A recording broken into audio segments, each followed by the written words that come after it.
Hello అందరికీ, welcome to eat with RR foods. నేను మీ రమ్య. ఇది మీకు తెలుసా, డైలీ కన్జ్యూమ్ చేసే కాల్షియం ఓన్లీ పాల ద్వారానే, ట్యాబ్లెట్స్ ద్వారానే వస్తుందని మనకు తెలుసు. ఒక గ్లాస్ ఆఫ్ మిల్క్లో 125 mg కాల్షియం వస్తుంది, కానీ దానికంటే మూడింతల కాల్షియం దొరికే ఒక సూపర్ ఫుడ్ మనకు అందరికీ తెలిసింది ఫింగర్ మిల్లెట్, రాగులు. 100 grams ఆఫ్ రాగుల్లో 344 mg కాల్షియం దొరుకుతుంది.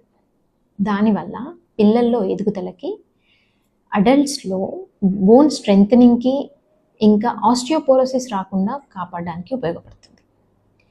మామూలుగా అయితే పిల్లలు రాగి జావలు అవి తినడానికి ఇష్టపడరు, కాబట్టి పెద్దవాళ్ళు కూడా డైలీ రాగి జావ కానీ ఇలా కానీ తీసుకోకుండా మన ఈట్ విత్ ఆర్ఆర్ ఫుడ్స్ ద్వారా ఇడ్లీ, దోశ, గుంట పొంగనాల బ్యాటర్ని హెల్దీ అండ్ హైజీనిక్గా ప్రిపేర్ చేస్తున్నాం. మీరు మా ఫ్యామిలీలో చేరిపోయి డైలీ మా బ్యాటర్ని కన్జ్యూమ్ చేసి కాల్షియం ఇంటేక్ని పూర్తి చేసుకోండి. కింద ఇచ్చిన నంబర్కి కాల్ చేస్తే వరంగల్, హన్మకొండ, కాజిపేట వరకు డోర్ డెలివరీ అవైలబుల్గా ఉంది.